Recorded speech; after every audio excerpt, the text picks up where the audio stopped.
আসসালামু আলাইকুম আমার প্রিয় ভাই বোনেরা, তোমাদের সাথে বাংলা প্রথম পত্রের ১ নম্বর সলভ ক্লাস নিয়ে কথা বলবো এইচএসসি ২০২৫-এর। তো চলো দেখি কি অবস্থা। আমরা যে প্রশ্নগুলো এখানে নিছি র‍্যান্ডম আন্দাজি নিয়ে নিছি এমন না। যে প্রবলেম গুলো হচ্ছে স্টুডেন্টদেরকে বেশি ভোগায় বা ভোগাবে, আর তোমাদের পরীক্ষার ক্ষেত্রে আমরা যেগুলোকে দেখছি একটু টাফ জিনিস, সেগুলোকে নিয়ে আমরা এটা সাজাইছি। আর গুরুত্বপূর্ণ এই প্রশ্নগুলো এখানে নেয়ার কয়েকটা ক্রাইটেরিয়া আছে। গুরুত্ব, স্টুডেন্টকে কতটা ভোগাইছে এটা, এবং এই প্রশ্নের ভিতর দিয়ে আমরা আর কি জিনিস এখান থেকে ফাইন্ড আউট করতে পারি, সবকিছুর বিবেচনায় আমরা প্রশ্নগুলোকে এই জায়গায় সিলেকশন করছি। দেখো কি অবস্থা। মৃত্যুতে তিনি যে হাঁফ ছাড়িলেন সেই তার প্রথম অবকাশ। এখানে কার কথা বলা হয়েছে? এটা অনুপমের বাবার কথা বলা হয়েছে। এই ভদ্রলোক উকিল ছিলেন, প্রচুর টাকা ইনকাম করছেন এবং সারা জীবন তিনি বসেন নাই, সারা জীবন টাকার উপরেই ছিলেন, ইনকাম করার উপরেই ছিলেন, তিনি প্রচুর পরিশ্রম করছেন। তার অবকাশ বা তার প্রথম যে রেস্ট সেটা ছিল হচ্ছে তার মৃত্যু, অর্থাৎ মরার ভিতর দিয়ে তিনি ফ্রি হয়েছেন আর কি। কার বিধবা পুত্রবধূ মনের বৈরাগ্যে কাশীবাসী গিয়েছিলেন? মুখোপাধ্যায়, জ্ঞাতিখোরা, চট্টোপাধ্যায় মহাশয়, ভূদেব বাবু। মুখোপাধ্যায় মহাশয়, ওই বাড়ির কথায় বলা হয়েছে, ওই বাড়ির বিধবা পুত্রবধূ মনের বৈরাগ্যে কাশীবাসী গিয়েছিলেন। ওই জায়গায় কিন্তু এটা ব্যঙ্গাত্মক কথা। কাশীবাস না, এটা মূলত উনি পতিতাপল্লীতে চলে গেছিলেন। অর্থাৎ তখনকার সমাজ যে আসলে কতটা বিপর্যস্ত ছিল, তারা খারাপ জিনিসগুলোকে ভালো বলতো, ভালো জিনিসগুলোকে খারাপ বলতো। অর্থাৎ যে সমাজের এথিক্যাল প্যারামিটার ঠিক নেই, তারা আবার অন্যদের বিভিন্ন ভুল ধরা, এইটা মানে না, ওই সংস্কার মানে নাই, মৃত্যুঞ্জয় কি ভুল করলো, বিলাসীর সাথে তার প্রেম কেন হইলো, তারা কেন একে অপরকে বিয়ে করলো, মৃত্যুঞ্জয় কেন বিলাসীর হাতে ভাত খাইলো, এসব নিয়ে সোসাইটি ব্যস্ত। অথচ ওই সোসাইটির রন্ধ্রে রন্ধ্রে বিভিন্ন খারাপ জিনিস, অপজিনিস ঢুকেছিল। তার নজির হচ্ছে এটা। মৃত্যুঞ্জয়ের আম কাঁঠালের বাগানটি কত বিঘা জমি জুড়ে ছিল? বলাই ছিল ২০-২৫ বিঘা। ২০-২৫ বিঘার বাগান মানে অনেক বিশাল বাগান, এবং এটা লিজ দিয়ে আমাদের এখন বলা হয় বন্ধক দেয়া বা লিজ দেয়া, বা ধরো আম আসছে ওই আম বিক্রি করা বছরে। মানে বলাই ছিল যে ওই ওই যে আমের বাগান ছিল, ওই আমের বাগানের আয় থেকে সে পুরো বছর খুব সুন্দর করে চলতে পারতো। মাসে পিসের গলা ঝরঝর, আওয়াজ একটু মোটা, ঠিক আছে। খরচ ছিল কেবল বছরে ৩ জোড়া থান, কি বলে থান পূরণ, শাক পাতা খুদ করো ভোজন, অবস্থা ১, বয়স সমান। বলতে গেলে এখান থেকে তুমি যদি নিতে চাও তাহলে ১ এবং ৩ নিতে পারবা তুমি, তাই না? মাসে পিসির অবস্থা ১, বয়স সমান, খরচ ছিল কেবল বছরে ৩ জোড়া থান পূরণ, শাক পাতা খুদ করো ভোজন। একেবারে মিলতেছে না পুরা জিনিসটা। সো আমরা ১ এবং ৩ এখান থেকে ভালো উত্তর যদি নিতে চাই আমরা তাহলে এটা নিব। এরপরে হচ্ছে কোনটি খুব বেশি দেখাতে গিয়ে অনেক সময় নিজের সত্যকে অস্বীকার করে ফেলা হয়? বিনয়। তুমি যখন বিনয় বেশি দেখাইবা, তুমি যখন অনেক বেশি হাম্বল থাকবা, হাম্বল থাকলে অনেক সময় তুমি নিজের সত্যকে অস্বীকার করে ফেলবা। তারপরে মহত্বের কাহিনী আমাদের অনেক আছে। এখানে মহত্ব কি অর্থে ব্যবহৃত হয়েছে? ব্যঙ্গার্থে, প্রশংসার্থে, ক্ষোভার্থে, নিন্দার্থে। মহত্ব তো মহত্ব না, তাই না? পল্লীগ্রামের মানুষ যে ভালো কাজ করে না, তাদের মধ্যে যে ২ নম্বরই আছে, তাদের মধ্যে যে খারাপ জিনিসকে ভালো বলে চালানোর আর ভালো জিনিসকে খারাপ বলে সাব্যস্ত করার প্রবণতা আছে, ওই জায়গা থেকে কথাটা আসছে আর কি। মহত্বের কাহিনী আমাদের অনেক আছে। এখানে মহত্ব বলতে যেটা বোঝানো হচ্ছে সেটা হচ্ছে ব্যঙ্গার্থে। মহত্ব মানে এখানে মহত্ব না, ব্যঙ্গার্থে কথাটা আসছে। প্রিন্সিপাল আফাজ আহমদ কাকে তোয়াজ করেন? ইসহাক, আকবর সাজিদ, আব্দুল সত্তার মৃধা, কিসিঞ্জার। ইসহাক মিয়া, আকবর সাজিদ উর্দুর প্রফেসর ছিলেন। আকবর সাজিদ, তাকে প্রিন্সিপাল আজকাল তোয়াজ করে। তোয়াজ করে মানে হচ্ছে একটু সমীহ করে চলে। যেহেতু পাকিস্তানিরা বলতে গেলে সবকিছু দখলে নিয়ে রাখছে ঢাকায়, তো পাকিস্তানের উর্দু ভাষী, আর উর্দুর যে প্রফেসর তার একটু প্রভাব এখানে বোঝানো হয়েছে আর কি। সে উত্তরাধিকারকে আমরা জীবনে প্রয়োগ করতে পারিনি। কিসের উত্তরাধিকারের কথা বলা হয়েছে? দানশীলতার চেতনা, মানবিক চিন্তা, আদর্শ, বিত্ত, বৈভব, ধর্মানুভূতি। মানবিক চিন্তা, আদর্শ, এটা মারাত্মক একটা প্রশ্ন, এবং এই প্রশ্নটা অ্যাডমিশনে আসার মতো প্রশ্ন, মানব কল্যাণ থেকে আসা। মানবিক চিন্তা আদর্শের উত্তরাধিকার, এটা আমরা আমাদের সারা জীবনে বলছে পরবর্তীতে আমরা প্রয়োগ করতে পারিনি। রাস্তায় বের হলে নুরুল হুদা ৫ কালেমা সবসময় রেডি রাখে কেন? পুণ্য লাভের আশায়, আল্লাহর ভয়ে, পাকিস্তানি সৈন্যের হাত থেকে রক্ষা পেতে, প্রিন্সিপালের করা নির্দেশ পেতে। পাকিস্তানি সৈন্যের হাত থেকে রক্ষা পেতে। তখন এমনটা হয়েছে, মানুষকে ধরে রাস্তায় জিজ্ঞেস করছে যে তুমি কি মুসলিম? হ্যাঁ মুসলিম। তো কলমা বলো। তো কলমা বলতে পারলে মুসলিম, আর বলতে না পারলে বিপদ। এরকম ঘটনা বহু ঘটছে। এই জন্য মুসলমানদের মধ্যে অনেকে যারা ৫ কালেমা জানতো না তারা মুখস্থ করছে। আবার অন্য ধর্মের মানুষ পর্যন্ত দোয়া কালাম মুখস্থ করছিল, যাতে করে ধরলে ট্যাকল দিতে পারে যে না আমি মুসলমান। এমন ঘটনা ঘটতো। ওই প্রসঙ্গটা এই জায়গায় আসছে। নিচের কোনটি রবীন্দ্রনাথ ঠাকুর রচিত উপন্যাস? চরিত্রহীন, দেনাপানা, চতুরঙ্গ, খনিকা। এটা চতুরঙ্গ, যেটা এটা, কারণ চরিত্রহীন এবং দেনা পাওনা দুইটা হচ্ছে শরৎবাবুর লেখা উপন্যাস, আর খনিকা হচ্ছে রবীন্দ্রনাথ ঠাকুরের লেখা কাব্যগ্রন্থ বা কবিতার বই। আর রবি ঠাকুরের ১২টা উপন্যাসের মধ্যে এখানে চতুরঙ্গ হচ্ছে একটা। খেলোয়াড় চলে গেছে, খেলবে কার সাথে? এখানে খেলোয়াড়কে মজিদ, সলেমনের বাপ, আক্কাস, তাহেরের বাপ। এটা হচ্ছে উপন্যাস থেকে আসা প্রশ্ন। এটা হচ্ছে তাহেরের বাপ। খেলোয়াড় চলে গেছে, তো খেলবে কার সাথে? রহিমা লম্বা চওড়া মানুষ, মসজিদের প্রতি শ্রদ্ধাশীল, গোয়ার ধামরা গাইকে স্বাচ্ছন্দ্যে গোয়াল থেকে টেনে বের করে। এখন লম্বা চওড়া, মসজিদের প্রতি শ্রদ্ধাশীল, বড় একটা গাই যেটাকে টেনে এনে বের করতে পারে, অর্থাৎ গায়ে জোর আছে, শক্তিশালী মানুষ। রহিমার ব্যাপার এখানে সবগুলো কথা ঠিক। হঠাৎ বিদ্যুৎ চমকের মতো সেই কালো দেহের ঊর্ধ্বাংশ কেঁপে উঠলো। কার কথা বলা হয়েছে? মজিদ, তাহের, কাদের, আক্কাস। এখানে বলা হয়েছে কার কথা? তাহেরের কথা বলা হয়েছে। কৃষ্ণপুর গ্রামের মানুষকে গণশিক্ষা দেওয়ার জন্য ঐকমত্য করার চেষ্টা করে আতিক, কিন্তু গ্রামের বড় হুজুর আতিকের পরিকল্পনা কৌশলে পণ্ড করে দেন। কৃষ্ণপুর গ্রামের মানুষকে গণশিক্ষা দেওয়ার জন্য ঐকমত্য করার চেষ্টা করে আতিক, মানে আতিক এখানে আক্কাসের মতো, কিন্তু গ্রামের বড় হুজুর আতিকের পরিকল্পনা কৌশলে পণ্ড করে দেন। আতিক কোন চরিত্রের প্রতিনিধি? আক্কাস। আবার উদ্দীপকের বড় হুজুর মজিদ চরিত্রের প্রতিভু হবে এই জায়গাটা। ধর্মকে ব্যবহার করে মানুষকে অজ্ঞ রাখার চেষ্টা করে সঠতার প্রতীক। বলতে গেলে এখান থেকে তুমি, ধরো আমি প্রতিভুটা আগে ঠিক করে দিই, এটা রস্যকার দিয়ে দিই। প্রতিভু মানে হচ্ছে ধরো তার মতোই, প্রতিনিধি টাইপ, এমন একটা অর্থ দেয়। তো এখান থেকে যদি উত্তর নিতে চাও তাহলে সব নিতে হবে আর কি। মসজিদের সাথে মিলে যাচ্ছে হুজুরের কাজ কারবার। ভিড়ের মধ্যে দেখিলে সকলের আগে তার উপরে চোখ পড়িবার মতো চেহারা। কার সম্পর্কে বলা হয়েছে? শম্ভুনাথ। এটা অপরিচিতা গল্প থেকে নেওয়া হয়েছে, কল্যাণীর বাবা সম্পর্কে বলা। বেশ লম্বা, হাইট আছে এমন একজন মানুষ। ভিড়ের মধ্যে অনেক মানুষের মধ্যে যদি চোখ পড়ে, তার উপরে আগে চোখ পড়বে এমন চেহারা, এমন বডি বা এমন ফিগার। মৃত্যুঞ্জয়ের মৃত্যুর কতদিন পর বিলাসী আত্মহত্যা করেছিল? 7 দিন পর আত্মহত্যা করে, এর বেশি সে বেঁচে থাকা সহ্য করতে পারে নাই। প্রেম, ভালোবাসা, লাভ ইউ, বুঝছো? জামাই মরে গেছে আর 7 দিন পরে বউ সুইসাইড করে মারা গেছে। মাসি পিসির ভাষ্য মতে মেসো ছিল যোগুর মতো, মাসির শাশুড়ি ননদ ছিল বাঘ। খোকাগুলো আসতে পিসির প্রতি যত্নশীল হয়ে উঠে। এখান থেকে আমরা শেষ দুইটা নিতে পারবো। মেসো যোগুর মতো হুবহু এটা মিলে যাচ্ছে না। এরপরে কোন মনোভাব নিয়ে কারো কল্যাণ করা যায় না? দান, খয়রাত, চাটুকারিতা, বিভক্তিকরণ, সমষ্টিকরণ। বিভক্তিকরণ, তুমি যদি মানুষকে ভাগ করো, সোসাইটিকে যদি ভাগ করে ফেলো, একটা সমাজের মানুষ মিলে, সবাই মিলে যে বড় বড় বিগ ডিল গুলোকে বাস্তবায়ন করতে পারে, কম মানুষ সেটা কোনোদিন পারে না, এটা জানো। মানব কল্যাণের মধ্যে লেখক বারবার বলছেন যে ব্যক্তি পর্যায়ে মানব কল্যাণ করা প্রায় অসম্ভব। কারণ তুমি মানব কল্যাণ বলতে যদি এমন হয় একটা মানুষের সিচুয়েশনকে পরিবর্তন করা পজিটিভলি, তো সেক্ষেত্রে তুমি কেমনে করবা? এটা একা একা কি সম্ভব?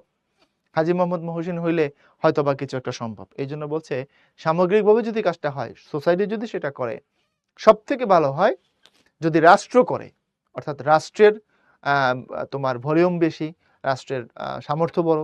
রাষ্ট্র যদি চায় তাহলে প্রচুর মানুষকে একসাথে তার সিচুয়েশন থেকে, যে খারাপ অবস্থায় আছে ওখান থেকে সে ভালো অবস্থায় নিয়ে আসতে পারে। এখন বিভক্তি যদি তুমি করে ফেলো, মানুষের মধ্যে যদি তুমি একতাকে নষ্ট করে ফেলো, সোসাইটিকে যদি তুমি ভেঙে ফেলো, তাহলে একতা নষ্ট হয়ে গেলে, বিভক্তিকরণ হয়ে গেলে মানব কল্যাণ সম্ভব না। কানাইয়ের সাথে গোকুলের কয়জন পেয়াদা মাসি পিসির কাছে গিয়েছিল? অতি দুর্বল প্রশ্ন, তারপরে এগুলো অনেকবার আসে, অনেক আসে এগুলো। এই প্রশ্নগুলো দুর্বল বলছে এই কারণে, কয়টা পাখি ছিল, কয়টা ডাল ছিল, কয়টা গাছ ছিল, এই যেহেতু জিনিস থেকে সাধারণত প্রশ্ন হয় না, মানে হওয়া উচিত না আর কি, এগুলো জ্ঞান পরিমাপের মানদণ্ড নয়। এসব হলো পাকিস্তানের ইন্টারনাল অ্যাফেয়ার। এ বক্তব্য কার? Major general principal Kissinger Yahya. এসব হলো পাকিস্তানের ইন্টারনাল অ্যাফেয়ার, এটা বলেছিলেন কিসিঞ্জার সাহেব। ইন্টারনাল অ্যাফেয়ার মানে হচ্ছে এটা পাকিস্তানের ভেতরের জিনিস। পাকিস্তানের ভেতরের জিনিস অর্থাৎ পাকিস্তান তো তখন পূর্ব আর পশ্চিম পাকিস্তান মিলে, তাই না? তো পাকিস্তান নিজেরা যা করতেছে করুক না, এটা আমাদের দেখার ব্যাপার না। এখন দেখো, পাকিস্তানে চলতেছে খুন খারাপি, আমাদের বাঙালিদের উপর আইসা তারা রীতিমতো আমাদেরকে মারতেছে, তারা আমাদের উপরে হত্যাযজ্ঞ চালাচ্ছে, এখানে রীতিমতো একটা বিরাট ম্যাসাকার করতেছে, তারা জেনোসাইড করতেছে। সেই জেনোসাইডের ব্যাপারে কিসিঞ্জার সাহেব বলতে গিয়ে বলছে এগুলো পাকিস্তানের ইন্টারনাল অ্যাফেয়ার, অর্থাৎ তারা দায়েরায় গেছে। একটা শক্তিশালী রাষ্ট্র হিসেবে বা জাতিসংঘ এখানে আছে, জাতিসংঘের উচিত ছিল এখানে আসা, কথা বলা, আমাদের গণহত্যার বিষয়ে তাদেরকে থামানো, তদন্ত করা, বিচার হওয়া, কিন্তু তারা দায়েরায় দিয়ে বলছে এটা পাকিস্তান ইন্টারনাল অ্যাফেয়ার, অর্থাৎ আমরা কিছু জানি না, যেটা হচ্ছে পাকিস্তানের ঘরের ব্যাপার। বিলাসী গল্পে উল্লিখিত পল্লী গ্রামের ছেলেদের বিদ্যা লাভের জন্য সকাল 7টার মধ্যে বের হতে হয়, যাতায়াতে 4 ক্রোশ পথ হাঁটতে হয়, বর্ষার দিনে মেঘের জল, গ্রীষ্মে করা সূর্যের তাপ সহ্য করতে হয়। এখান থেকে আমরা উপরে দুটা নিতে পারছি না, এইটা আর এটা ঠিক, উপরেরটা ভুল। সকাল 7টার কথা বলা হয়নি কোথাও। দুজনে মিলে কাজ করার জন্য একজনের করছে, এর মধ্য দিয়ে কি বোঝানো হয়েছে? ধীরগতি, মনের মিল, দায়িত্বশীলতা, কাজ করার আগ্রহ। এখানে বোঝানো হয়েছে মনের মিল। মনের মিল মানে তাদের মধ্যে বোঝাপড়ার আন্ডারস্ট্যান্ডিংটা এত ভালো, এত চমৎকার, যে ধরো কখন লবণ লাগবে, লবণ হাজির, কখন সবজি কেটে দিতে হবে, সবজি কাটতে একদিন বসে গেছে, রান্না বাড়া শেষ, হাঁড়ি পাতিলগুলো মুছে ঘরে নিয়ে যেতে হবে, যার দায়িত্ব শেষ আবার শুরু করে দিছে, অর্থাৎ আন্ডারস্ট্যান্ডিং খুব ভালো। কে অনুপমকে শিমুল ফুলের সাথে তুলনা করতেন পণ্ডিত মশাই? শিমুল ফুল মাকাল ফল, দেখতে অনেক সুন্দর, আবার কাজের দিক থেকে কিছুই না। শিমুল ফুল দেখতে সুন্দর, মাকাল ফল ফল কিন্তু খাওয়া যায় না। অর্থাৎ দর্শনে ভালো, কাজে ভালো না। দেখতে ভালো, কাজের দিক থেকে ভালো না। এমন যদি হয় তাহলে শিমুল ফুল বা মাকাল ফলের সাথে কম্পেয়ার করে ব্যঙ্গ করা যায়। মানে করা হয়েছিল আর কি অনুপমকে। সানাই, ঢোল ও কাশি এই ৩ বাদ্যযন্ত্রের সৃষ্ট ঐকতানবাদকে বলা হয় রসন চৌকি। এটা অপরিচিত গল্প থেকে ডিরেক্ট শব্দার্থ থেকে উঠাই দিচ্ছে প্রশ্নটা। এবং এই জাতীয় প্রশ্ন তোমাদের বোর্ডে পাবা, তোমরা অ্যাডমিশনে প্রচুর আসছে বিভিন্ন বিশ্ববিদ্যালয়ে। এখন তো পরীক্ষা হচ্ছে, তোমরা চাইলে এসব পরীক্ষার প্রশ্ন আমাদের গ্রুপে ভার্সিটি খ উদ্ভাস যে পাবলিক গ্রুপটা আছে, ওখানে আমরা রেগুলার পরীক্ষা হয় আর প্রশ্ন সলভ করে করে আপলোড করি। তোমরা চাইলে দেখতে পারো এই ধরনের প্রশ্ন কেমন আসে। পুতুল নাচের ইতিকথা কার রচিত উপন্যাস? রবীন্দ্রনাথ, আবুল ফজল, মানিক বন্দ্যোপাধ্যায়, শরৎবাবু। এটা মানিক বন্দ্যোপাধ্যায়ের লেখা উপন্যাস। এরপরে হচ্ছে চিকনাই শব্দের অর্থ শীর্ণ, উজ্জ্বল, লম্বা, উচ্চ শব্দের চিৎকার। উজ্জ্বল, চিকনাই মানে হচ্ছে চকচকে আর কি। হ্যাঁ, আমরা অনেক সময় বলি, কিছু মনে করো না, বোঝানোর জন্য বলছি। আর শরীরে তো অনেক তেল হয়েছে রে তোর, এরকম বলি। ধরো আগে একটু শুকনা ছিল, এখন চেহারা ছবি একটু ভালো হয়েছে। হ্যাঁ, আমরা তখন তারা ব্যঙ্গ করার জন্য অনেক সময় বলি তোর শরীরে অনেক তেল হয়েছে। এই কথাটা হচ্ছে চিকনাই। আওয়ালপুরের পীরের এককালে চোখে ছিল আগুন, কণ্ঠে বজ্রনীনাদ, পূর্বপুরুষ মধ্যপ্রাচ্য হতে আগত প্রধান মরিদ মতলুব খা। আওয়ালপুরের পীরের এককালে চোখে ছিল আগুন, কণ্ঠে বজ্রনীনাদ, এটা মিলতেছে কি? পূর্বপুরুষ মধ্যপ্রাচ্য হতে আগত প্রধান মরিদ মতলুব খা, এটা মতলুব খা প্রধান মরিদ। আবার পূর্বপুরুষ মধ্যপ্রাচ্য থেকে আগত, তারা হচ্ছে প্রচার করে এককালে চোখে আগুন ছিল, কণ্ঠে বজ্রনীনাদ ছিল। সুতরাং সবই মিলতেছে, আমরা চারটায় নিয়ে নিব।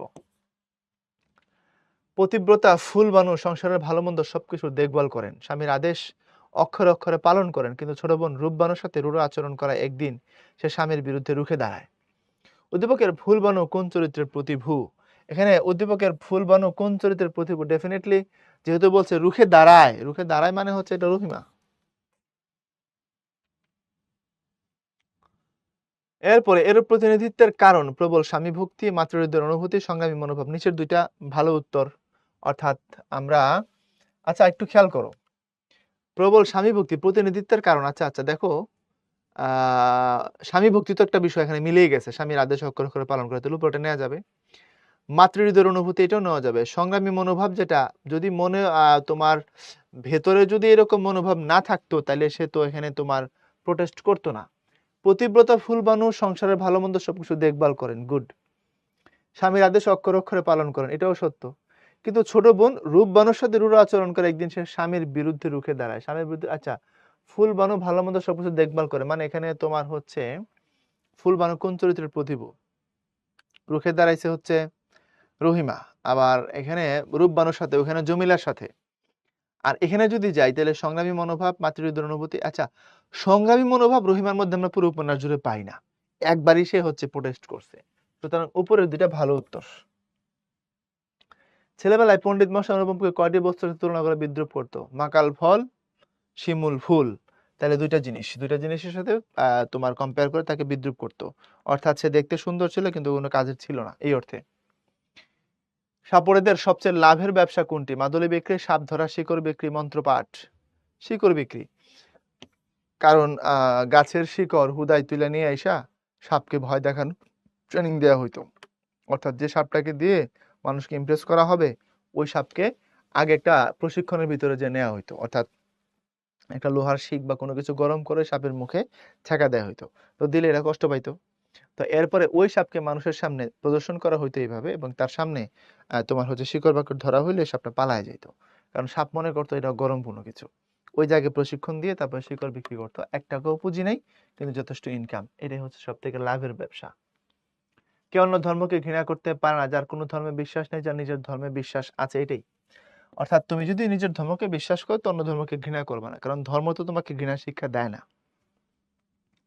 বড় সালতি বোঝায় আটি বাঁধা খড় কয়েকজনের মাথায় চলে গিয়ে মস্ত গাদা জমা হচ্ছে। কয়জনের মাথায়? 2 3 4 6, তুলে দিচ্ছে মাথায়, 3 জনের মাথায়।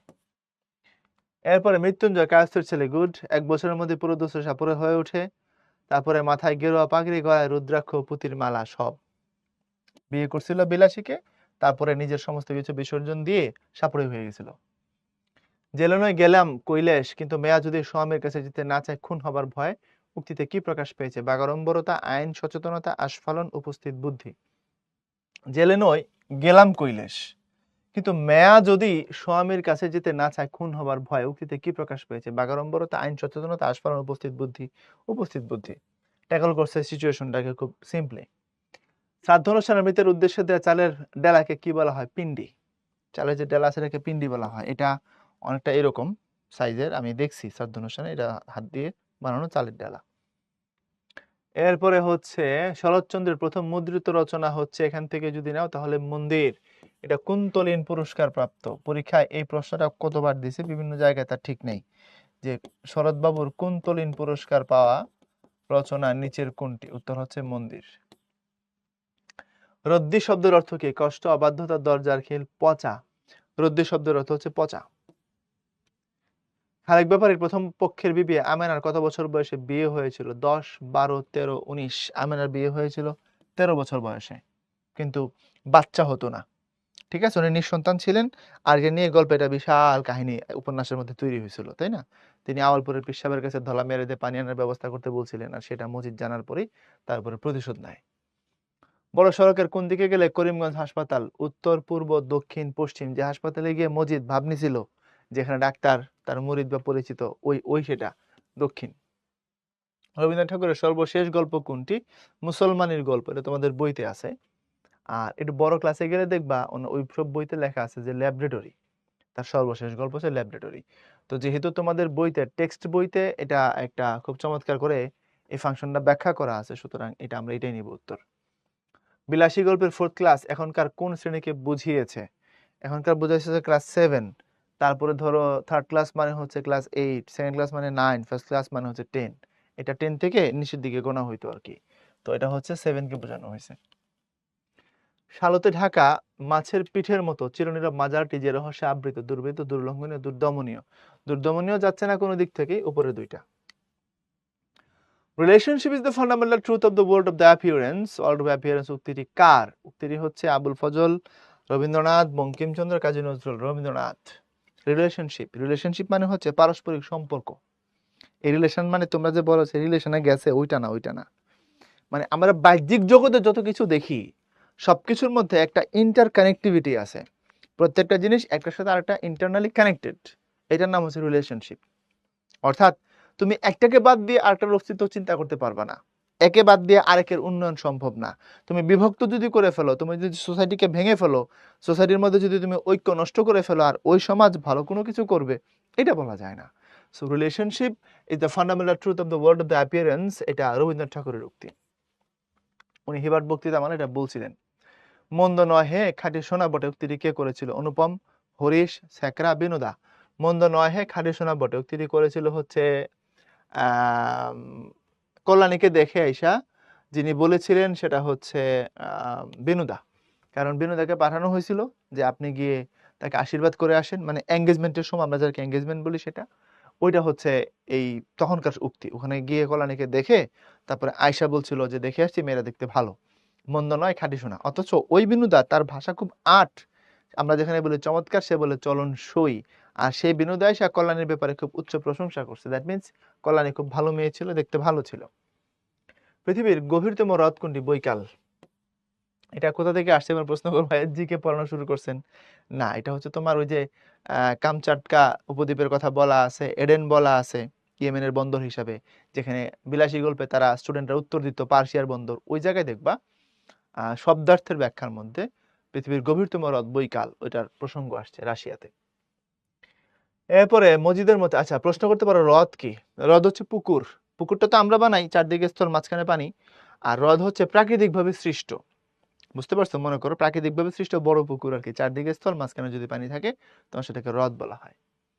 মসজিদের মধ্যে মুদাচ্ছির পীরের মাজার যারা ফেলে রাখে তারা জাহেল, বেএলেম, আনপাড়া, সবকিছু। তারা মূর্খ, তাদের মধ্যে জ্ঞানের অভাব আছে। প্যারিচাঁদ মিত্র রচিত আলালের ঘরের দুলাল কাহিনী গ্রন্থটি কত সালে প্রকাশিত হয়? 58, 81, 65, 67। আলালের ঘরের দুলাল প্রকাশিত হয়েছিল 58 সালে। ঘরের ভিতরে উকি দিয়ে মৃত্যুঞ্জয়কে শুয়ে থাকতে দেখলেন কে? নেড়া, খুড়া, বিলাসী, ভূদেব বাবু। ঘরের ভিতরে উকি দিয়ে মৃত্যুঞ্জয়কে শুয়ে থাকতে দেখলো খুড়া। শরৎচন্দ্র চট্টোপাধ্যায়ের রচিত উপন্যাস দেনা পাওনা, মন্দির, পল্লী সমাজ। উপন্যাস পল্লী সমাজ উপন্যাস, দেনাপান উপন্যাস, মন্দির গল্প, তাহলে 1 এবং 3 হচ্ছে উত্তর। 1 3 যেখানে আছে সেটাই উত্তর, বি। ইহা বিলাতি মাল, ইহাতে সোনার ভাগ সামান্যই আছে, উক্তিটি কে করেছিল? শম্ভুনাথ, অনুপমের মামা, শেখরা, বিনোদা। এটা বলেছিল শেখরা। ইহা বিলাতি মাল, বিলাতি মাল বলতে এখানে বোঝানো হয়েছিল ইয়ারিং গুলাকে। ইয়ারিং তো চিনো তোমরা, আরে কানের দুল, কানের দুল, যে কানের দুল দিয়ে আশীর্বাদ করা হয়েছিল। কাকে আশীর্বাদ করা হয়েছিল? কল্যাণীকে। তো এই কানের দুলটা গেছিল কার পক্ষ থেকে? এটা গেছিল হচ্ছে অনুপমদের পক্ষ থেকে। আমাদের এলাকায় একটা কথা আছে, নিজে চোর হইলে বাপেরও বিশ্বাস করে না। অনেকেই তোমরা হয়তো শুনে থাকবা। অর্থাৎ যে নিজে খারাপ সে অন্যকে খারাপ মনে করে, নিজে ভালো হইলে অন্যকে সে সহজে খারাপ মনে করতে চায় না। তো নিজেরা যদি কেউ কৃপণ হয় বা নিজে যেমন অন্যকে এমন ভাবা, এটা মানুষের হচ্ছে প্রধান একটা বৈশিষ্ট্যের একটা। আমি সৎ মানে আরেকজনকে সৎ ভাববো আগে, আমি চোর হলে আরেকজনকে দেখে আগে চোর ভাববো। বুঝতে পারছো কথাটা? আমি ফাঁকিবাজ হলে আরেকজনকে আগে ফাঁকিবাজ মনে করব। এটা হচ্ছে স্বাভাবিক একটা প্রবণতা মানুষের। তো অনুপমদের পক্ষ থেকে যে এয়ারিং দিয়ে বা কানের দুল দিয়ে আশীর্বাদ করা হয়েছিল কল্যাণীকে, সেই কানের দুলটা ভালো ছিল না। বুঝতে পারছো? সেটার মধ্যে স্বর্ণের পরিমাণ সামান্য ছিল, এটা অত ভালো অলংকার ছিল না গুণে মানে কোয়ালিটিতে। আর সোজা কথা যদি বলি, আরে 22 ক্যারেটের স্বর্ণ না, ঠিক আছে? অর্থাৎ ভালো কোয়ালিটির গোল্ড ছিল না এটা, এটা দিয়ে তারা আশীর্বাদ করেছিল। আচ্ছা, এখন বিয়ের আসরে মামা স্যাকরা নিয়ে গেছে সাথে। স্যাকরা মানে হচ্ছে আমরা এখন বলি স্বর্ণকার। স্বর্ণকার মানে হচ্ছে আমাদের আমাদের ব্রাহ্মণবাড়িয়াতে বলে বণিক্য, মানে যারা হচ্ছে স্বর্ণের অলংকার বানায়। ওমর বানিয়া বন্ধুরে একটা তাবিজ বানায়া দে, যে গান শুনছো না, বানিয়া বন্ধু, ওই বানিয়া থেকেই কথাটা আসছে আর কি। বণিক্য, স্বর্ণের অলংকার যারা তৈরি করে তারা বণিক আর কি মূলত। যাকে বণিক শব্দটা মাল্টি ডাইমেনশনাল, বিজনেসম্যানদেরকে বণিক বলা হয়। তো ক্ষেত্র বিশেষে কোনো কোনো এলাকায় যারা স্বর্ণের অলংকার তৈরি করেন বা বিক্রি করেন তাদেরকে বণিক্য বলে, স্বর্ণকার বলে। ওনাকে বলা হয়েছে শেখরা, বুঝছো? তো এখন অনুপমের মামা এই ভদ্রলোক সাথে শেখরা নিয়ে গেছে যে শম্ভুনাথ যে স্বর্ণ দিবে বলছে কল্যাণীকে, এটা ঠিক না ভুল, ভালো স্বর্ণ দেয় না খারাপ স্বর্ণ দেয়, আমরা টেস্ট না করে আনবো না। তো নিয়ে যায় বলছে স্বর্ণ নিয়ে আসেন, আমরা টেস্ট করবো, চেক করবো, তারপরে দেখতে চাই, বুঝতে চাই স্বর্ণটা কেমন। তখন শম্ভুনাথ বলছে স্বর্ণ তো আমার মেয়ের গলায় পরায় দেওয়া আছে। বলছে খুলে নিয়ে আসেন। আরে মেয়েরে সাজাই ফেলাইছি, খুলে নিয়ে আসবো? হ্যাঁ নিয়ে আসেন। তো ওইখানে শম্ভুনাথ খুব অপমানিত ফিল করছে। খুব স্বাভাবিক, আমার নিজের বাড়িতে আইসা আমি আমার মেয়েকে গহনা দিচ্ছি, সেটা ঠিক দিচ্ছি না ভুল দিচ্ছি, এটাও আমার এখন প্রমাণ দেওয়া লাগবে এত মানুষের সামনে, তারপর আবার শেরকা নিয়ে আসছে। তখনই শম্ভুনাথ জিজ্ঞেস করছিল অনুপমকে যে তুমি কি বলো, আমি কি এটা করবো না করবো না? অনুপম কোনো উত্তর দেয় নাই। মানে এত ভরা মজলিসে তার হবু শ্বশুর কিছুক্ষণ পরে আনুষ্ঠানিকভাবে শ্বশুর হবে, বাবা মার পরে তিনি সব থেকে সম্মানিত হবেন, ওই মানুষটাকে অপমান করা হচ্ছে। অনুপমের উচিত ছিল ওই জায়গায় প্রতিবাদ করা, কিন্তু করে নাই। ওই জায়গাতে মূলত শম্ভুনাথ মানে সিদ্ধান্ত নেয় যে অনুপমের কাছে তার মেয়ে দিবেন আলটিমেটলি, বুঝছো? তো যখন গোল্ডগুলো আনা হয়েছে ওই জায়গায় ওই ইয়ারিংটা ছিল, কানের দুলটা ছিল। তো গোল্ড সবগুলো সামনে আসলে চেকরা সবগুলোকে টেস্ট করে দেখলো যে অনুপমরা যে ইয়ারিংটা দিছিল এটাই 2 নম্বর, আর শম্ভুনাথ বাবু তার মেয়েকে যা কিছু দিচ্ছে সেগুলো খুব ভালো কোয়ালিটির গোল্ড। তো তখন ওইগুলোকে বলছিল ভালো, আর এই ইয়ারিং দেখে বলছিল ইহা বিলাতি মাল, ইহাতে সোনার ভাগ সামান্যই আছে, অর্থাৎ অল্পই স্বর্ণ মিশ্রিত জিনিস, জিনিসটা কোয়ালিটির দিক থেকে অতটা ভালো না। এরপরে দেখো, অন্ধের নড়ি বাগধারাটির সঠিক অর্থ কি? অন্ধ লোকের নড়ি, যে নড়ি অন্ধ, অসহায়ের একমাত্র অবলম্বন, সহায়ক লাঠি, অসহায়ের একমাত্র অবলম্বন।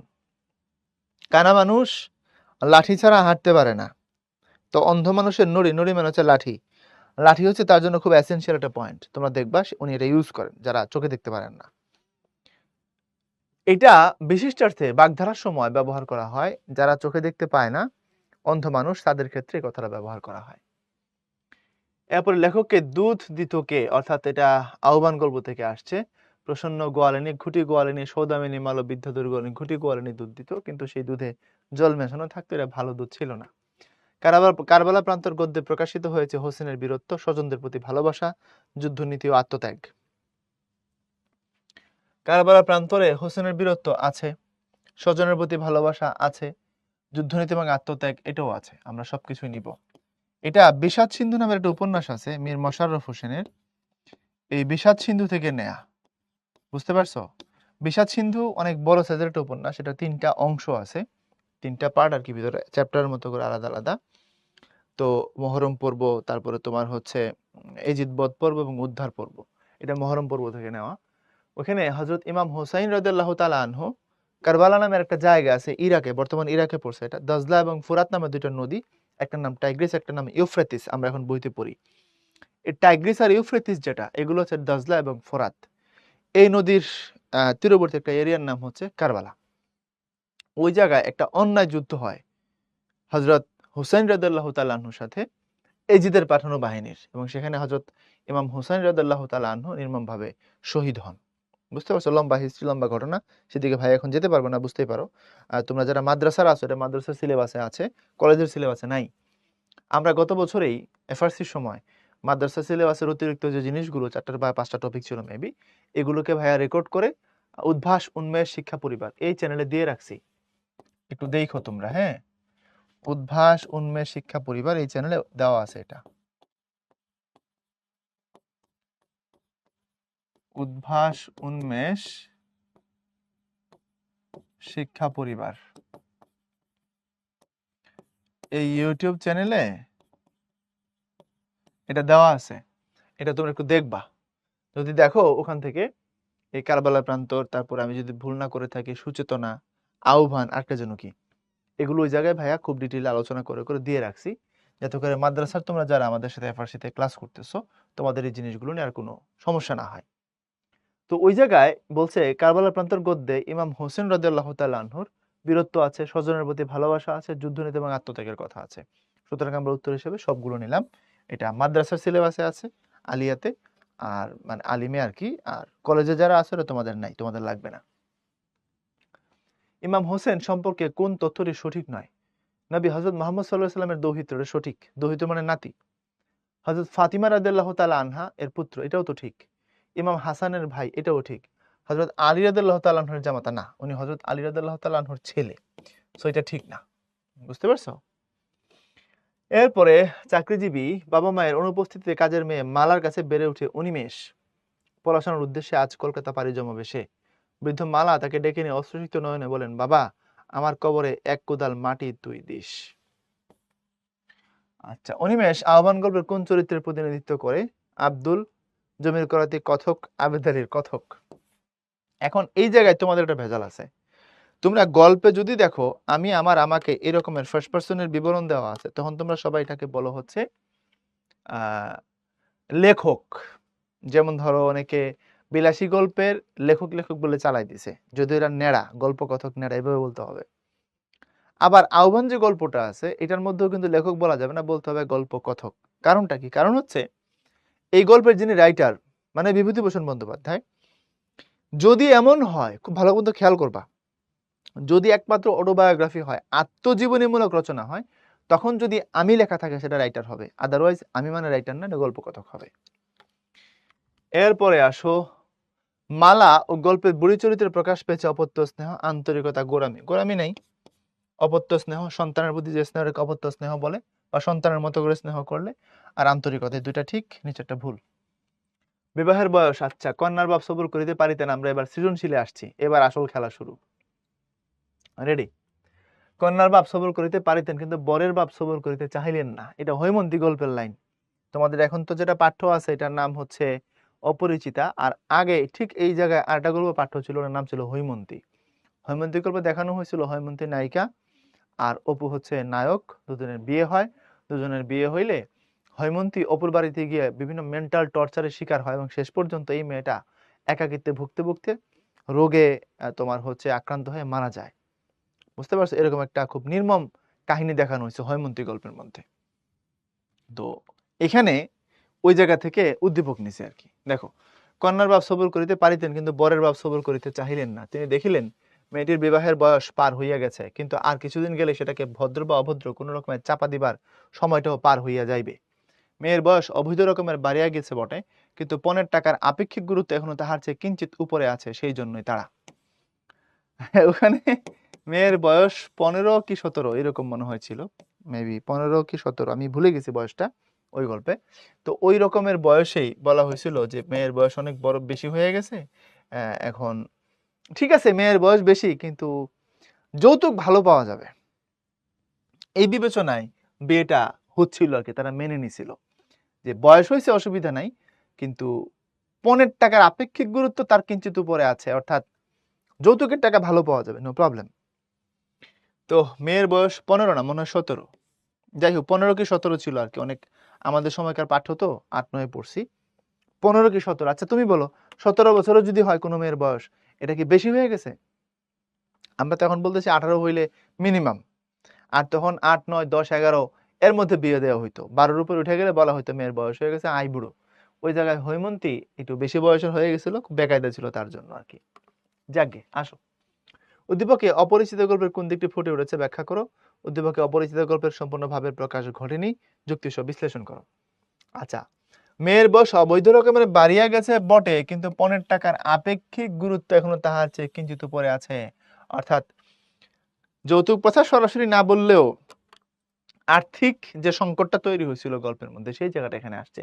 কারণ অপরিচিত গল্পের কোন দিক ফুটে উঠছে, এখানে পণের টাকার আপেক্ষিক গুরুত্ব। আর ওইখানে বলা হয়েছিল যে যেহেতু তাদের বংশে এক সময় লক্ষ্মীর মঙ্গল ঘট ভরা ছিল, অর্থাৎ বনেদি ফ্যামিলি শম্ভুনাথের আগে অনেক ধনী ছিল, এখন অতটা ধনী নাই, তারপরও যা আছে সেটা অনেক বেশি।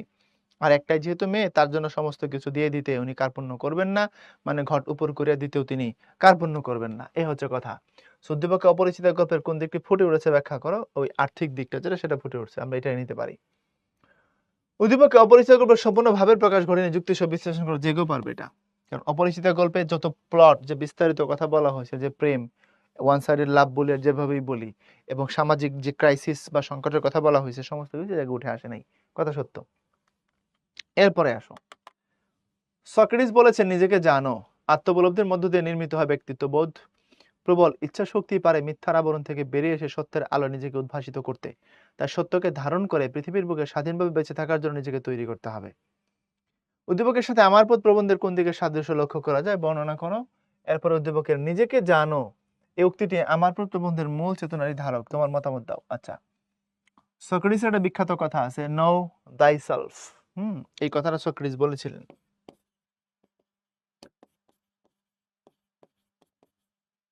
নো দাই সেলফ, নিজেকে জানো। দেখো, মহামনীষীদের কথা বা মানবিক যে কথাগুলো আছে পৃথিবীর, ভালো ভালো কথাগুলোর মূল কথাগুলো প্রায় সেম, খুব কাছাকাছি হয়। আমাদের ধর্মে বলা আছে, মান আরাফা নাফসু ফাকাত আরাফা রাব্বাহু, যে নিজের নফসকে জানতে পারছে সে রবকে জানতে পারছে, রবকে সে চিনছে। অর্থাৎ নিজের নফস, নিজেকে জানো। নফস মানেই তো হচ্ছে নিজ, ভিতরের যে প্রবণতা বা মন্ত্রণা যেটা যেখান থেকে আসে, নফস। তো নফসকে যে জানছে সে সবকিছুকেই বুঝতে পারে, সে তার রবকে চিনতে পারে। আর হিন্দু ধর্মে বলা হচ্ছে আত্মনং ভিত্তি, অর্থাৎ আত্মাকে তুমি যদি চিনো, আত্মাকে যদি জানো, তাহলে তুমি নিজেকে জানতে পারছো। ওখানে আছে এই কথাটা। আর সক্রেটিস বলেছেন নো দাই সেলফ। সক্রেটিস আজকে থেকে কত বছর আগে পৃথিবীতে ছিলেন? প্রায় 2500 বছর আগে পৃথিবীতে ছিলেন, এখন থেকে প্রায় 2500 বছর আগে। বুঝতে পারছো? আসো এবার আমরা প্রশ্নের ভিতরে যাই। উদ্দীপকের সাথে আমার প্রবন্ধের কোন দিকে সাদৃশ্য লক্ষ্য করা আছে? আত্মনির্ভরতা। নিজেকে চিনলে আত্মনির্ভরতা আসে, আত্মনির্ভরতার কথা বা নিজেকে জানলে আত্মনির্ভরতা তৈরি হয়, সেই কথাটার দিকে সাদৃশ্য আছে। কারণ ততক্ষণ পর্যন্ত তোমার আত্মনির্ভরতা তৈরি হবে না তুমি যদি আত্মকে না চিনো। তুমি তোমার এই চিনলা না, তো তুমি তোমার উপরে কিভাবে কনফিডেন্স ক্রিয়েট করবা? তুমি তোমাকে জানো না, তো তুমি তো তোমার উপরে বিশ্বাস তৈরি করতে পারবা না। উদ্দীপকের নিজেকে জানো উক্তিটি আমার পথ প্রবন্ধের মূল চেতনারই ধারক, তোমার মতামত দাও। উদ্দীপকের নিজেকে জানো উক্তিটি আমার পথ প্রবন্ধের মূল চেতনার ধারক। ইয়েস, নিজেকে জানো মানে হচ্ছে নিজেকে চিনো, নিজের আত্মাকে জানো, নিজের উপরে নিজের বিশ্বাস তৈরি করো, নিজের শক্তিতে বলিয়ান হও, অন্যের উপরে ডিপেন্ড করো না। সুতরাং এই সমস্ত কিছুতে আমার প্রবন্ধের মধ্যে আছে। এই জন্য আমরা এর সাথে একমত হব, আমরা উক্তিটিকে যথার্থ বলবো, তারপরে মতামত দিব। গৌরাঙ্গ রায় উদার মানবিকতায় বিশ্বাসী হলেও সমাজের প্রচলিত সংস্কারকে উপেক্ষা করার মতো চারিত্রিক দৃঢ়তা তার ছিল না। কিছুদিন পূর্বে গ্রামের গোড়া হিন্দুরা এক কিশোরী মেয়েকে মৃত পায় কুলীন বরের সঙ্গে জোর করে বিয়ে দেয়। গৌরাঙ্গ রায় কাজটিকে মন থেকে মেনে নিতে না পারলেও সেদিন তিনি গোড়াদের সাথে ছিলেন, মানে এটা নেড়া। উদ্দীপকের গৌরাঙ্গের সঙ্গে বিলাসী কবির কোন চরিত্রের মিল আছে? নেড়া নেড়া। কারণ এই ভদ্রলোক মৃত্যুঞ্জয়ের বন্ধু, মৃত্যুঞ্জয়ের অনেক জুনিয়র, কিন্তু তার বন্ধু। তার কাছ থেকে নিয়ে অনেক সময় তার মিষ্টান্নের সদ্ব্যয় করছে, মানে তাকে ভাঙায় অনেকেই খাইছে, নেড়াও তার দলেই ছিল। আবার গ্রামের মানুষ যতটা বদমাইশ, নেড়া ততটা বদমাইশ না। এই জায়গায় সে ভালো, সে লয়াল, সে সত্য কথা বলে, তার উপলব্ধিগুলো সঠিক। কিন্তু ঝামেলা হলো, যেদিন গ্রামের সব মানুষ মিলে মৃত্যুঞ্জয়ের বাড়িতে গিয়ে হামলা করলো, সেখান থেকে বিলাসীকে টেনে হিসের গ্রামের বাইরে করে দিল, নেরা কিন্তু ওই জায়গায় ছিল। সে বিলাসের উপরে হামলা করে না, এটা সত্য, কিন্তু সে ওই মানুষগুলোকে বাধাও দেয় না, এটাও সত্য। তো সেই দিক থেকে মিলে যায়। গৌরাঙ্গের সঙ্গে নেরা বিলাসী গল্পের কোন চরিত্রে মিল আছে? নেরা চরিত্রে মিল আছে।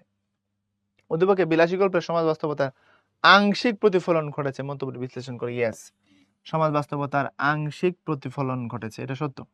কারণ বিলাসী গল্পের সমাজ বাস্তবতার মধ্যে শুধু এটাই না, এর থেকে বহু কিছু আছে। অন্নপাপ থেকে শুরু করে একেবারে ভূদেব বাবুর পারিবারিক প্রবন্ধ থেকে শুরু করে ওখানের ছেলেপেলেরা যে স্কুলে যাইতো নামে কামে না, আসলে যে পড়াশোনা করতো না, সেটা আছে। এবং সমাজে যে অনেক খারাপ জিনিস শিকড় গেড়ে বসেছিল, নষ্ট জিনিসগুলো যে সমাজে এক্সিস্ট করছিল, এবং সব থেকে বড় কথা যেটা প্রবলেম ছিল, যে একবারের পুত্রবধূ বিধবা সে মনের বৈরাগ্যে কাশির নাম দিয়ে চলে গেছিল প্রস্টিটিউশনে, সেটাও মানুষ বুঝতো, কিন্তু এটাকে নিয়ে আলোচনা ছিল না সেই সোসাইটি।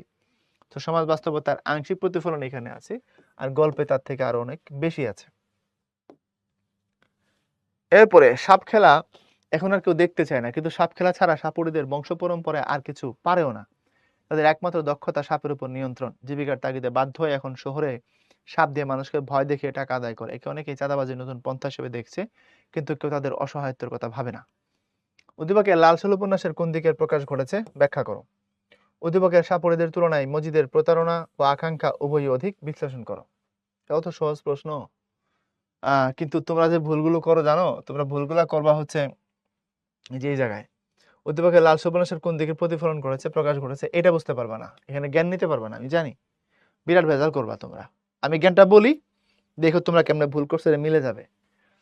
দেখো, সাপ খেলা এখন আর কেউ দেখতে চায় না, কিন্তু সাপ খেলা ছাড়া সাপুড়েদের বংশ পরম্পরায় আর কিছু তারা পারেও না। অর্থাৎ অন্য কাজের উপর তাদের দক্ষতা নাই, তারা কৃষিকাজ পারে না, মাঝিগিরি পারে না, কোনো কিছু পারে না। তাদের একমাত্র দক্ষতা সাপের উপর নিয়ন্ত্রণ। এখন যেহেতু সেই সাপ মানুষ এখন আর দেখে না, জীবিকার তাগিদে বাধ্য হয়ে এখন শহরে সাপ দিয়ে ভয় দেখিয়ে মানুষকে তারা টাকা আদায় করে। তাহলে তারা এটা কিন্তু জীবিকার তাগিদে করতেছে, মানুষকে ভয় দেখাইতেছে নিজে বেঁচে থাকার জন্য। একে অনেকেই চাঁদাবাজির নতুন পন্থা হিসেবে দেখছে, কিন্তু কেউ তাদের অসহায়ত্বের কথা ভাবে না।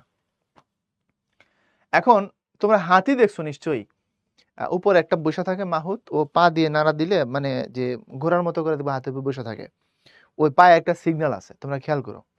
ওই জায়গায় সিগন্যাল দিলে হাতি টাকা ধরবে, না দিলে ধরবে না। এখন আমরা বলি যে ও আল্লাহ, হাতি তো 10 টাকা চিনে, ও নেয় না, 50 টাকা দিলে নেয়, আমরা এটা বলা বলি করি। হাতির দোকানের সামনে যা দাঁড়ায় থাকে, সুর বার করে রাখে, টাকা দিলে তারপর টাকা নেয়, চাঁদাবাজি। এখন মাহুতে সিগন্যাল করলে হাতি টাকা রিসিভ করতেছে, না করলে রিসিভ করতেছে না, এটা তো চাঁদাবাজি। হ্যাঁ, অনেক মানুষ, অনেক সাধারণ ছোট বাচ্চা কাচ্চা এরা হাতি দেখে নাই, রাস্তায় হাতি দেখলে লাইভ শো, এটা একদিক দিয়ে তাদের একটা এন্টারটেনমেন্ট, মানুষ দেখলো। এখন হাতির খাবার লাগে, মাহুতেরও জীবন আছে, মানুষ খুশি হয় যদি কিছু টাকা দেয়, সেটা ফাইন, অসুবিধা নেই। কিন্তু আমি হাতির ইন্ডিকেট করতেছি 10 টাকা হলে নিবি না, 50 টাকা হলে খোপ করে নিয়ে আসবি, এটা তো ঠিক না, এটা ফেয়ার না। আমি কি বুঝাতে পারছি কিনা কথাটা? তো এখানে এরাও দেখো জীবিকার তাগিদে এই সাপ দেখায় মানুষের কাছ থেকে টাকা নিচ্ছে, এটা অনেকটা চাঁদাবাজির মতোই, সত্য কথা। তো লাল সাল উপন্যাসের কোন দিকের প্রকাশ ঘটেছে? এটা অস্তিত্ববাদ। লাল সাল উপন্যাসের কোন দিকের প্রকাশ ঘটেছে? এটা হচ্ছে অস্তিত্ববাদের প্রকাশ ঘটেছে। অস্তিত্ববাদ মানে হচ্ছে এক্সিস্টেন্সিয়ালিজম, একটা থিওরি আছে। হ্যাঁ, তোমাদেরকে ভাইয়া এটা নিশ্চয়ই মানে ফ্রি ক্লাসে বা এফআরসি তে পড়ানো হয়েছে। এফআরসি তো এখনো আলোচনা হয়নি, তোমরা আসো কি মানে যে পরীক্ষাগুলো দিচ্ছ, সেখানে লাল সালুর ইয়ার উপরে আমাদের বিভিন্ন ফ্রি ক্লাস আছে দেখবা, আবার ক্লাসগুলোতে আমরা পড়াই দিই। এটা অস্তিত্ববাদ নামে একটা দার্শনিক মতবাদ আছে, এক্সিস্টেন্সিয়ালিজম, যেটার কথা তুমি পাইছো হচ্ছে মানব কল্যাণে। যে হালে যে দর্শনকে এখন এক্সিস্টেন্সিয়ালিজম বা অস্তিত্ববাদ বলা হচ্ছে, তার মূল কথা হচ্ছে জৈব অস্তিত্বকে স্বীকৃতি দান, অর্থাৎ নিজের জীবনকে বাঁচায় রাখা, আগে নিজেকে টিকায় রাখা, জীব হিসেবে আগে নিজেকে সার্ভাইভ করানো, এটার নাম হচ্ছে অস্তিত্ববাদ, এটার নামই হচ্ছে এক্সিস্টেন্সিয়ালিজম। মজিদ যত 2 নম্বরই করছে উপন্যাসে, আমরা দেখছি শুরু থেকে শেষ পর্যন্ত সবগুলো সে সজ্ঞানে নিজে যাই না করছে। এমন না যে সে নিজে মাজারের প্রতি খুব ভক্তিশীল একটা মানুষ আর বাকি মানুষগুলার নিয়ে আসে ভক্তি করছে, সে নিজেও তোমার হচ্ছে গুমরা, বাকিগুলোকে গুমরা করছে, এমন না। কিন্তু ও জানে বুঝে সব, এটা একটা পুরান কবর মাত্র, আর কিছুই না, তাই না? আর মানুষের যায় ফাপড় দিয়ে তারপরে তাদের টাকা পয়সা নিয়ে সে বড়লোক হয়েছে, এবং সে খুব সজ্ঞানে ঠান্ডা মাথায় গেমটা খেলছে। সেও জানে তার কাজটা 2 নম্বর। আমি কি বুঝাতে পারছি? কিন্তু নিজে ভালো থাকার জন্য, আর একটু ভালো খাওয়ার জন্য, আর একটু ভালো ঘরবাড়ি হবে, একটা জায়গায় 2টা বউ হবে। এই যে নিজের জৈব অস্তিত্বকে প্রাধান্য দেওয়া, এটার নামই হচ্ছে অস্তিত্ববাদ, এটার নামই হচ্ছে এক্সিস্টেনশিয়ালিজম। বুঝতে পারছো? এজন্য বলছি প্রশ্ন সহজ কিন্তু তোমরা ভুল করবা। উদ্দীপকের সাপুড়েদের তুলনায় মজিদের প্রতারণা আকাঙ্ক্ষা উভয় অধিক বিশ্লেষণ করা সহজ। কারণ সাপুড়েরা চাঁদা মারলে আর কত মারবে? 10 টাকা 20 টাকা। আর মজিদ তো রীতিমতো সংসার ভাঙা থেকে শুরু করে মানুষের সর্বশান্ত করে ফেলে। সুতরাং মজিদের প্রতারণাও বেশি, আকাঙ্ক্ষাও অনেক বেশি। সুতরাং এই কথা যৌক্তিক, এটার পক্ষে হ্যাঁ বলে তারপরে মতামত দিবা। শহীদ মিনারের সামনের রাস্তায় এসে রুমি গাড়ির গতি কমিয়ে চালাতে লাগলো। ডানে তাকিয়ে দেখলাম গতকাল শহীদ মিনারে যে ভাঙা ঊর্ধ্বাংশ দেখেছিলাম আজ সেটাও নেই। গত রাতের তাণ্ডবে সব অদৃশ্য হয়ে শুধু গোড়া 3টে রয়েছে, এগুলার উপরাতে পারেনি। একটু জোরেই বলে উঠলাম, শহীদ মিনার, তোমার এই অপমানের প্রতিশোধ নেবই নেব। উদ্দীপকের ঘটনাটি রেইনকোট গল্পের কোন বিষয়টিকে ইঙ্গিত করে? ব্যাখ্যা করো। ঘটনা প্রবাহের ভিন্নতা থাকলে উদ্দীপক ও রেইনকোট গল্পের দেশপ্রেমিক সত্তার রূপই প্রকাশ পেয়েছে, আলোচনা করো। আচ্ছা, উদ্দীপকের ঘটনাটি রেইনকোট গল্পের কোন বিষয়টিকে ইঙ্গিত করে? রেইনকোট গল্পের যেখানেই তারা গেছে শহীদ মিনারের দিকে হচ্ছে বন্দুক কামান তাক করছে, শহীদ মিনার পাকিস্তানের শরীরের কাটা এগুলাকে ধ্বংস করতে হবে, এই যে আইডিয়াটা, অর্থাৎ শহীদ মিনারের যে চেতনা সেটার দিকে ইঙ্গিত করে। এখানে এটার সাথে জ্ঞান নেওয়া, তারপরে ব্যাখ্যা করবা। ঘটনা প্রবাহের ভিন্নতা থাকলেও উদ্দীপক ও রেইনকোট গল্পে দেশপ্রেমিক সত্তার প্রকাশ ঘটেছে বা প্রকাশ পেয়েছে, ব্যাখ্যা করো। হ্যাঁ, ঘটনার ভিন্নতা থাকলেও উদ্দীপক আর রেইনকোট গল্পে দেশপ্রেমিক সত্তার প্রকাশ পেয়েছে বা দেশপ্রেমিক সত্তার রূপই প্রকাশ পাইছে। এখানেও শহীদ মিনার দেশপ্রেম, চেতনা, ভালোবাসার প্রতীক। এবং তুমি যদি হচ্ছে গল্পের ভিতরে যাও, রেইনকোট গল্পের ভিতরে যাও, সেখানেও তুমি শহীদ মিনারের সিম্বলিক প্রকাশটা এরকম ভাবেই পাবা। সো যথার্থ, কোনো অসুবিধা নেই। কুমিল্লার দেবিদ্বারে কথিত এক পীরের আস্তানায় স্থানীয়দের সহায়তা অভিযান চালায় র্যাব। স্থানীয়দের অভিযোগ, আনিসুর নামে এক ব্যক্তি ধর্মের দোহাই দিয়ে পীর সেজে দীর্ঘদিন এই এলাকায় বিভিন্ন অপকর্ম করে আসছে। মাদক ব্যবসা সহ স্থানীয়দের অপচিকিৎসা দিয়ে কোটি কোটি টাকা হাতিয়ে নিয়েছে। সর্বনাশ। উদ্দীপকের আনিসুর লাল সাল উপন্যাসের কোন চরিত্রের সাথে সাদৃশ্যপূর্ণ? মজিদ। যে কেউ পারবা। ধর্মের আড়ালে ব্যক্তি স্বার্থ চরিতার্থ করার জন্য আবির্ভাব হয় একদল ভণ্ডের। উদ্দীপক লাল সাল উপন্যাসের আলোকে বিশ্লেষণ করো। এটার উপরে তো রীতিমতো 5 ঘন্টার একটা বক্তৃতা দেওয়া যায়, তোমার দিলে তুমিই পারবা, এই বক্তৃতা তুমি দিতে পারবা। দেখো, ধর্মের আড়ালে ব্যক্তি স্বার্থ চরিতার্থ করার জন্য আবির্ভাব হয় একদল ভণ্ডের। ধর্মের আড়ালে ব্যক্তি স্বার্থ চরিতার্থ করে, অর্থাৎ ধর্মকে পুঁজি করে আর নিজে গেইনার হয়। বুঝতে পারছো? আমাদের সমাজেও তুমি এরকম অনেক লেবাসদারি হুজুর দেখবা, এদের কাজে কামে ইসলাম নাই, লেবাস আছে ইসলামের, আর কাজকর্ম সব শয়তানের। শয়তান ওদের উপরে দায়িত্ব দিয়ে, মনে করো শয়তান ওই এলাকায় আর আসে না, ওর সব দায়িত্ব অ্যাসাইন করে দিয়ে গেছে, ও এখানে খুব পারফেক্টলি সবকিছুকে পারফর্ম করতেছে। তো এই মানুষগুলো মানে কোথায় যেন দেখলাম, মনে হয় ফেসবুকে গত বছর কোন একটা ঘটনার কনটেক্সটে, যে ধার্মিকরা ভণ্ড হয় না, ভণ্ডরা ধার্মিক সাজে। এটা সত্য। যে ধার্মিক সে তো ধার্মিক, সে যে ধর্মেরই হোক না কেন, ধর্মকে যে ধারণ করে ফেলছে সে কোনোদিন ভণ্ড হবে না। আবার অনেক আছে যারা হচ্ছে ভণ্ড, কিন্তু নিজের ভণ্ডামিকে আড়াল করার জন্য সে ধার্মিকের লেবাস নেয়। তাহলে ধার্মিকরা ভণ্ড হয় না, ভণ্ডরা ধার্মিক সাজে, এটাই বাস্তবতা। তো এখানে দেখো, ধর্মের আড়ালে ব্যক্তি স্বার্থ চরিতার্থ করার জন্য আবির্ভাব হয় একদল ভণ্ডের। সত্য কথা তো, একদম সত্য কথা। বাংলাদেশে দেখবা টুপি, দাড়ি, জুব্বা সব কিছু আছে, কিন্তু কোরআন গলার নিচে নামে নাই।